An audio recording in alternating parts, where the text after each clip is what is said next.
Здравствуйте, на телеканале «Новый век» программа «Вызов 112». В студии Сергей Хайдаров.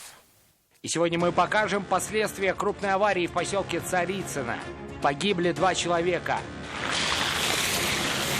«Лада» на огромной скорости врезалась в кирпичную стену.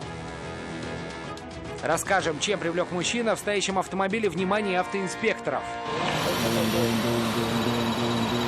И что показал анализ его крови.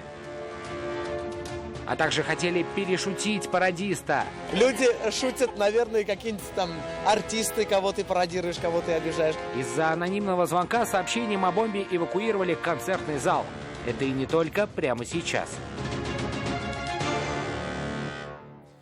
2 человека погибли в результате аварии в поселке Царицыно. Трагедия произошла ночью на улице Каспийская. Водитель «Лады Приора», двигавшийся на очень высокой скорости, не справился с управлением и врезался в кирпичную стену.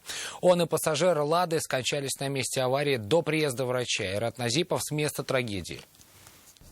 Шансов выжить после такого столкновения ни у 36-летнего пассажира, ни у 30-летнего водителя не было. Оба скончались на месте происшествия. Прибывшим на место медикам оставалось лишь констатировать их смерть. «Лада» же после удара превратилась в бесформенную груду металлолома.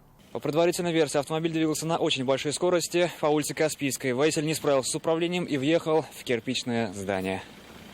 От такого сильного удара «Ладу» развернуло. Все, что осталось в легковушке, забрал эвакуатор.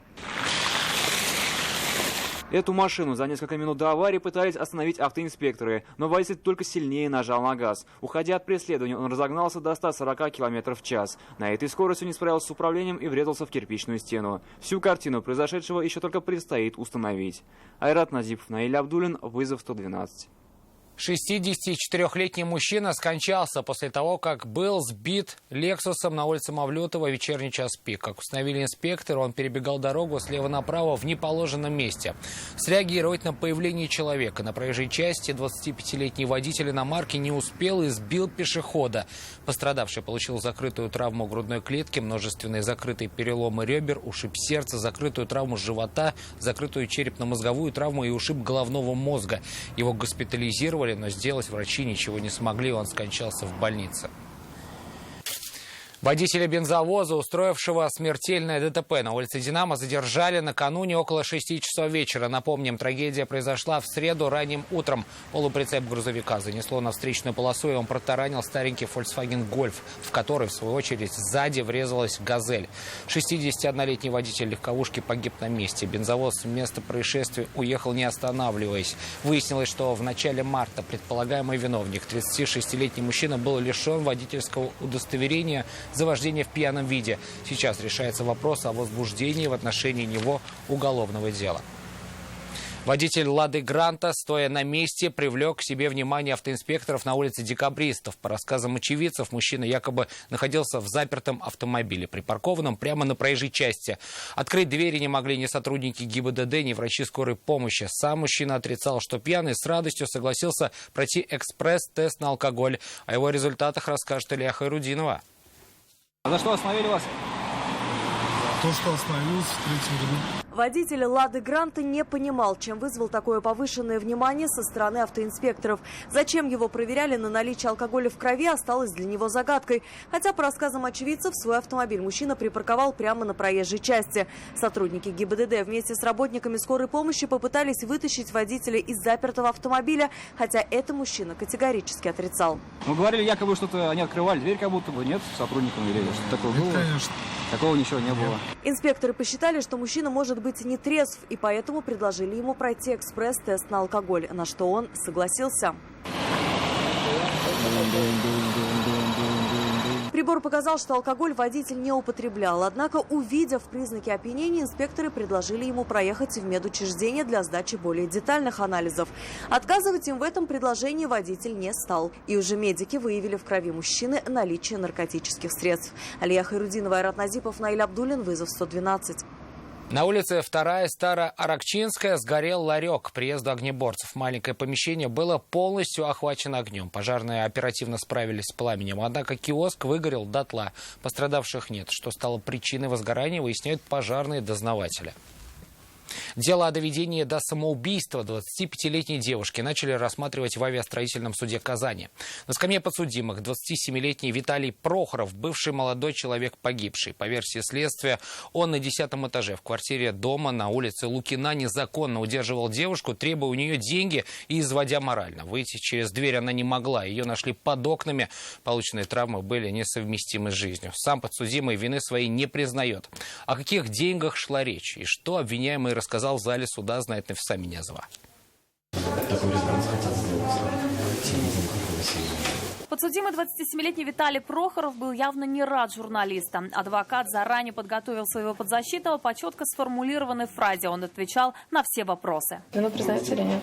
Я без комментариев. Но вы сочувствуете тому, что произошло? Я без комментариев. Пожалуйста, все через адвоката. Мужчине предъявлено обвинение сразу по 2 статьям: доведение до самоубийства и незаконное лишение свободы, повлекшее за собой смерть человека. Все это происходило в сентябре на улице Лукина. Трагедия произошла в этом доме, в одной из квартир на 10-м этаже, где и проживает подсудимый, подрабатывающий тамадой. По версии следствия, в сентябре он приревновал свою возлюбленную, закрыл ее в квартире и стал ей угрожать, унижать, а также требовать деньги за подарки, которые он ей ранее дарил. В какой-то момент у девушки не выдержали нервы, она подошла к окну, села на подоконник, после чего и произошло непоправимое. Следствие доказало, что незадолго до трагедии девушка пыталась найти поддержку у матери подсудимого, но она не отреагировала. Я отправлял 20.07.19 года сообщение через менеджер Telegram матери Прохоровой МТ, прося ее помощи, что подтверждается детализацию количества врагов. Телефон после этого подсудимый у нее отобрал. Потерпевшим по делу признаны родители погибшей. Они живут в Башкирии. Выслушав сегодня обвинительное заключение, сторона защиты не согласилась с мнением прокурора и просила вернуть дело на доследование. По статье 110 Уголовного кодекса Российской Федерации описание времени, места. Но суд решил, что возвращать дело следователям смысла нет, и вину подсудимого будут доказывать во время судебных слушаний. Гособвинитель просил продлить меру пресечения в виде домашнего ареста, так как она уже завтра истекает. Подсудимый был против. Никаких оснований нет того, что я виновен, с учетом того, что действительно никаких доказательств нет. Соседи не слышали ничего. Они узнали об этом вообще, когда полиция проходила, допрашивала их об этом. В доме порядок вещей был не нарушен. Однако суд решил, что под домашним арестом ему еще сидеть до 5 марта. Нафиса Минязова, Адельмин Дубаев, вызов 112. Около 1000 человек эвакуировали из концертного зала по улице Профессора Нужина. Причина в анонимном звонке. Голос на том конце трубки сообщил о заложенной бомбе. Из-за неустановленного так называемого телефонного террориста работникам заведения пришлось прервать выступление татарского артиста Данира Сабирова. Обо всем по порядку, Рамиль Шайдулин.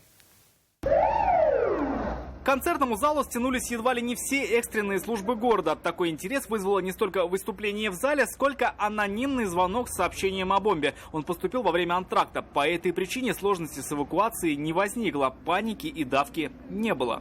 Мы вышли на перерыв, и нам велели выйти. На улицу вышли около 1000 человек. Пока кинологи проверяли здание, звезда татарской эстрады Данир Сабиров разряжал обстановку и развлекал зрителей. В этот вечер у артиста был сольный концерт. Сообщение о бомбе поступило как раз за 20 минут до конца выступления во время перерыва. О такой неуместной шутке известный юморист высказался довольно иронично. Так как пошутили, да, на вашем концерте? Вот так кто-то пошутил, да. Может, я не знаю, всякое может быть, поэтому люди шутят, наверное, какие-нибудь там артисты, кого ты пародируешь, кого ты обижаешь. Ну тут я не думаю, что коллеги, ни в коем случае ни на кого не думаю. Я просто, может быть такое, вот кто-то, вот чья-то подруга, например, пошла на концерт. И вот парень обиделся, сказал там: ах ты так, пошла на концерт, вот тебе звонок. Никакого взрывного устройства в концертном зале не обнаружили. Зрители пустили обратно, и они досмотрели выступление. Сейчас полицейские ищут звонившего. Ему грозит уголовная ответственность за заведомо ложное сообщение о взрыве. Рамиль Шайдулин, Айрат Назибов, Наиль Абдулин. Вызов 112. Это все, о чем мы успели вам рассказать. Обо всех происшествиях вы можете сообщать нам по телефону 570 50 50 или на мобильный 8 98 69 112 112.